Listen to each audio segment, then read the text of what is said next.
अस्सलामुअलैकुम रहमतुल्लाहि व बरकातुहू। હું આજ પહેલે તો બિલ્હારમાં રહેવાવાળા વેસ્ટર્ન પાર્કથી તો મજમો વધારે જ લાગે છે મને બહેરોનો, અને બધી બહેનોને બધા ભાઈઓને શુક્રગુજાર કરું છું કે અમારી એક અવાજ ઉપર અને અમારા એક દેહમુથી એલોન કરીને પ્રોગ્રામ રાખવા ઉપર આપ લોકો આપનો કિંમતી વખત લગાડ્યો અને હોય અમારા હોમે હાજર થઈ અને અમારી વાતો સાંભળવા માટે વખત આલ્યો, એના માટેનો શુક્ર અદા કરું છું। ખેર, હવે આપ લોકોના દિલોના અંદર જે મારું પહેલે વાત સાંભળી છે એને ખબર હશે, પણ નવા સાથીઓને એમ ખબર નહીં હોય કે ભાઈ આ ચોથી લઈને હેડ્યા અને આટલા સુધી આ કારવા પહોંચ્યો। તો મારે પોતાના 2020 તીસરા રોજાના અંદર દેહના અંદર એક કબરમાં ઉતરવાનો વારો આવ્યો। એ વખત સરકાર બી એમ કહેતી કે ભાઈ 15 જણા જનાજોમાં જાજો, અને આપણા માણસો બી હતા કે ભાઈ કોરોના વાળો છે, મારા ઘેર કોરોના હોય ન થાય, તો વસ્તી બી ઓછી આવતી। અને એ જમાનાના એ રમઝાનના અંદર મસ્જિદોએ બંધ કરાવી હતી સરકારને। તો એ વખત 2020 તીસરા રોજાના સવારમાં 9 વાગે જાણે કબરમાં ઉતરવાનું થયું।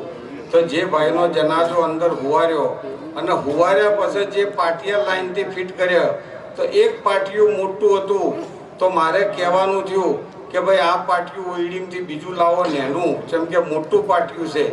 તો સાથી એકને ઓઈડીમ લેવા ગયા કબ્રસ્તાનની, તો હું નેચે તાચી રહ્યો, તો એ ભાઈનું મને કફન દેખવાનું મરનારનું।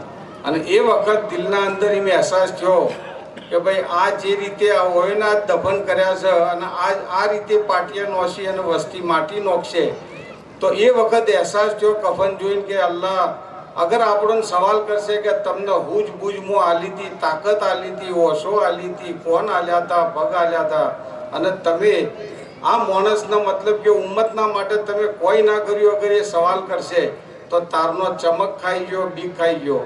એથી આવ્યા પછી મને મારા ગામના અંદર રાતે હારા ભલા માણસોને 50 માણસો ભેગા થયા અને નક્કી કર્યું કે ભાઈ આપણે આના માટે એક હોસ્પિટલ બનાવવું જોઈએ। એ વખત અમારા ખ્યાલના અંદર ખાલી હોસ્પિટલ જ હતું। જેમ હોસ્પિટલ જ હતું કે હર ગામમાં આપણા સમાજની ખૂબ મોતો થતી હતી, ભણેલા વર્ગની બી થતી હતી, અભણોની બી થતી હતી, ગયડા માવિત્રોની બી થતી હતી, પણ કોઈ હોસ્પિટલોમાં અમે ઘણા ફર્યા પણ કોઈની તાકાત નથી ડૉક્ટરને પૂછવાની કે ડૉક્ટર સાહેબ મારી માં કે મારો બાવો 16 વર્ષથી ડાયાબિટીસની ગોળી પીવો છે અને તમે જે કોરોનાનું ઇન્જેક્શન આલશો એ ખમી કે નહીં ખમી કોઈ। તો આ બધા સિચ્યુએશન અમે જોયેલા હતા, એટલે અમને અહેસાસ થયો કે ભાઈ આપણો સમાજ કોઈ બી કરી અને આપણું એક હોસ્પિટલ બને તો આ સવાલ તો કરતો થાય। જો આપણા સમાજના અંદર એક કેફિયત છે, બીજોને સવાલ નહીં કરે, આપણા એકને સવાલ કરશે। આ વગર આપણા જ સમાજના માણસો દુકાનદારી હશે ને આપણા જ સમાજની ગ્રાહકી હશે તો એને ખબર હશે એ બીજા ઓણિયાના દુકાન પર કોક લેવા જાય તે સવાલ નહીં કરે કે આ ચમ મોંઘું છે, યા સબ્જીવાળો હશે કે લહણ ચમ મોંઘું છે, પણ આપણા માણસના એ સવાલ કરશે। એટલે અમે એના માટે નક્કી કર્યું કે આપણું હોસ્પિટલ બનવું જોઈએ। તો અમે એ કારવા લઈ અને ગોમે ગોમ ફરવાનું ચાલુ કર્યું। અમારા ગોમના 2 સાથી આવ્યા, પછી એથી બીજા ગોમડોમાં જ્યાં, ત્રીજા ગોમમાં, દરેક ગોમમાંથી 2 સાથી લેતા હતા, એનો ફોન નંબર લેતા હતા જિમ્મેદાર કિસ્મના, અને એમ ફરતે ફરતે ફરતે અમારો કારવા 6 મહિના હેડ્યો। અને 6 મહિનાના દોરના અંદર એમ નક્કી કર્યું આખા સમાજને કે ભાઈ ના હોસ્પિટલ આપણું બનવું જોઈએ। જેમ કે તાજો ઘા હતો ને ભાઈ, હર ગોમમાં 35-40 મોતો થઈ હતી, તો તમામ માણસો મિટિંગ બી રાખતા। 300 માણસો બોલાયા તો 500 આવી જાય, 500 બોલાયા તો 800 આવતા, એવો જમાનો હતો। અને એ વખત દરેક સમાજની એક રાય લઈને ભેગા કરી અને હર ગોમમાંથી તાણા આખા સમાજને ખબર પડી કે ભાઈ 156 ગોમ આપણે છે। પછી હાથી અમે રેકોર્ડ રાખવા માંડ્યા કે સરકારી અધિકારી કેટલા, આપણા સમાજના ડૉક્ટર કેટલા, આ બધી જ જાતના અમે રિપોર્ટો બી રાસે ગયા અને મિટિંગો કરે ગયા। અને મિટિંગો કરતે કરતે ભાઈ ટ્રસ્ટ રજીસ્ટર કરાયું। હવે ટ્રસ્ટ રજીસ્ટર કરાવવાનું તો આપણા સમાજને રિહાવાનો પાર આવે ને, અમારા ગોમનો ના લીધો ને ફલોણાના ના લીધો ને ઢેકડાનો ના લીધો। પછી નક્કી કર્યું એક વખત બેસીને કે જેમ જેમ લાગે ચાર બાજુ આપણો સમાજ બેઠાયેલો છે, એ ચાર બાજુથી એકડ બેકડ માણસો લે અને ટ્રસ્ટ રજીસ્ટર કરાવો. ટ્રસ્ટ રજીસ્ટર કરાવ્યું. 29 માણસોનું ટ્રસ્ટ પહેલે રજીસ્ટર હતું આપણું. હવે એ ટ્રસ્ટ રજીસ્ટર કરતા વખત જ નામ રાખ્યું કે મશાયખ ફાઉન્ડેશન ટ્રસ્ટ. હવે એ ટ્રસ્ટ રજીસ્ટર કર્યા પછી જમીન હોગવાનું ચાલુ કર્યું. તો જમીન લો અમે હોગતા હોગતા ખૂબ ઠકોણે જમીનો જોઈ.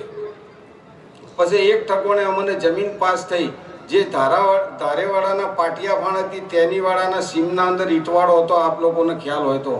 એ જમીન પાસ થઈ.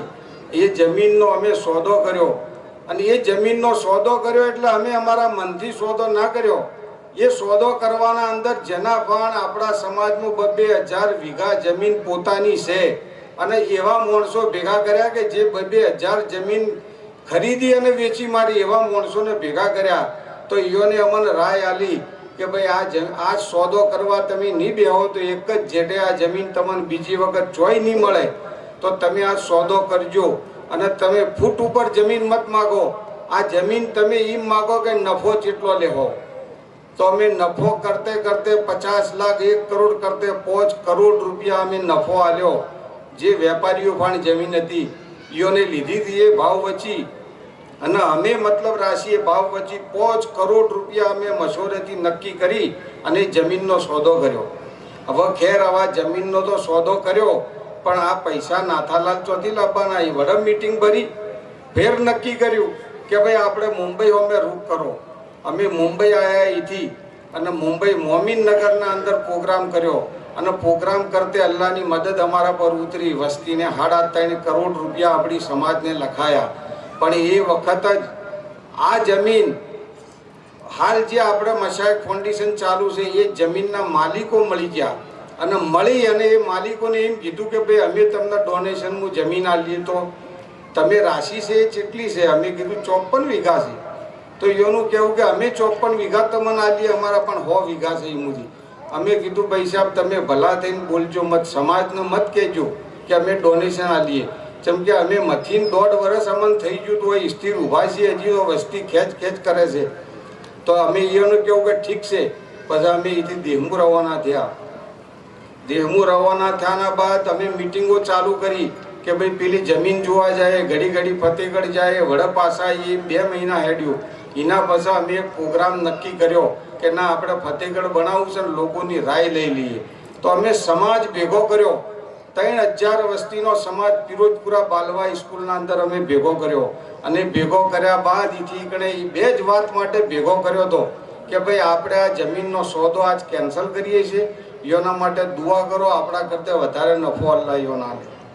તો અમે એ કાર્ય કર્યું. બીજું કે ભાઈ ફતેહગઢ હોસ્પિટલ બનાવવું કે ના બનાવવું, તો એ બી અમે એકડે જ નક્કી કર્યું. 3 વખત મંચ ઉપરથી માઇકમાં હું બોલ્યો કે ભાઈ હાથ ઊંચા કરો, એ ફતેહગઢ ચાલશે. તો હજી એ તો લઈને સમાજ બેઠો છે કે લોપવું પડશે.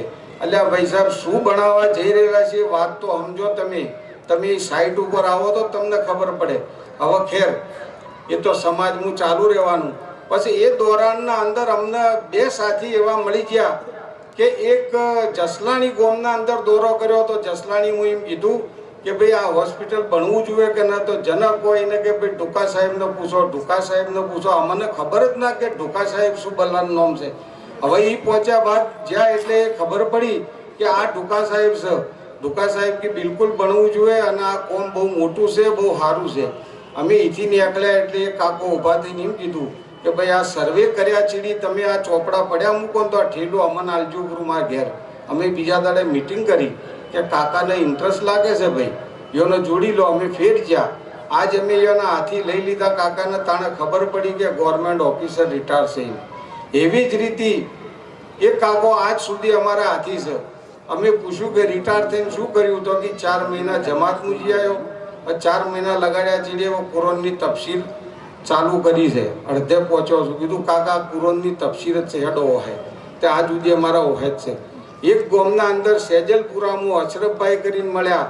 હરેક ગામનું પૂછીએ છીએ, ઓયકણે પૂછો હાલ કે ભાઈ તમે અમારા હાથી જોડાવા માંગતા હો તો 2 શક લબ્બેક કરીને હાથ ઊંચો કરજો. તમારી સલાયત પ્રમાણે તમને મોરી કરી અને અમે ચેડી પડી જાય. તો અશરફભાઈ એક મર્દે મુજાહિદ જવાન માણસ એ ઊભો થઈ અને હાથ ઊંચો કર્યો. પછી અશરફભાઈ તારથી અમારા હાથી છે અને આજ અમારા મોરી છે. અમારા કરતે બી બહેતરીન સલાહત અલ્લાહને આલી છે. અને આ બે સાથી આપણા હાથી જોડાયા એટલે સમાજના માટે બહુ મોટું કામ કર્યું. આવડી મોટી જમીન જે માલિકોને આપણને જમીન આલી ઈઓને અમને કહી ગયા કે 10 વર્ષથી આ જમીનના ચોપડા લઈ અને અમે સરકારી દફતરે ફરીએ છીએ, દર ફરીએ છીએ, તો અમને કોઈ ક્લિયર ન કરી આલી આ જુદી પૈસા ખાઈને બી.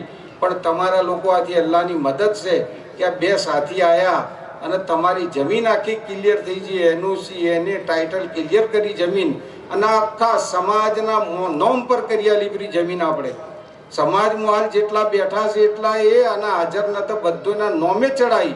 જેમ કે ટ્રસ્ટ જે છે એ આપણું ટ્રસ્ટ છે, આપણા પોતાનું છે, આપણા સમાજનું છે.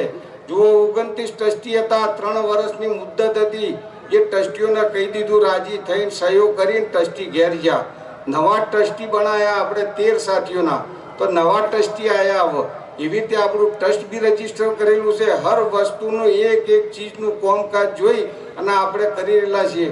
અમુક ભાઈઓને અને બહેનોને થતું છે કે મન ફાવે એમ બનાવી દેતા હશે, મન ફાવે એમ જમીન વેતરી દેતા હશે. પણ એવું નતો. મોટી મોટી કંપનીઓને આપણે ફીસ આલી અને આપણે આગળ વધીએ છીએ. ચમ કે નથા આપણા સમાજને ખબર કે હોસ્પિટલ શું છે કે નથા આપણોને ખબર. પણ આપણે મોટી મોટી કંપનીઓને હાયર કરી અને આ કામ કરીએ છીએ. હવે આ સાઇટની ઉપર શું પ્રોજેક્ટ ચાલુ છે હાલ, અને અમે કોમ 2020થી લઈને હેડ્યા હતા અને આ 2025નું આજ 3રા રોજાના દાડે રમઝાનમાં અમને 5 વર્ષ પૂરા થઈ. અમારું આ સફર જેમ મોલસાબને બી કીધું કે ભાઈ આ મજબૂત ડટેલા છે માણસો. અમારે અલ્લાહના ફાંડથી લેવાનું છે, અમારે અફવા ફાંડથી નથી લેવાનું. અને અમારા આજ મજલિસમાં બેઠેલા કોઈ ભાઈઓને એમ થતું હોય કે ભાઈ અમારે જોડાવું છે તો બેશક અફવા મોમે નથી કહી કહેતા, તો બાદમાં તમારી સલાહત પ્રમાણે તમે અમને આવીને મળો તો અમે ઇન્શાલ્લાહ એનું તમારી લાયકનું કોમ તમને ઉપી દેવું. અને હવે આજ મારી વાત આટલું કહીને પૂરું કરું છું. ચલો, સલામ વાલેકુમ.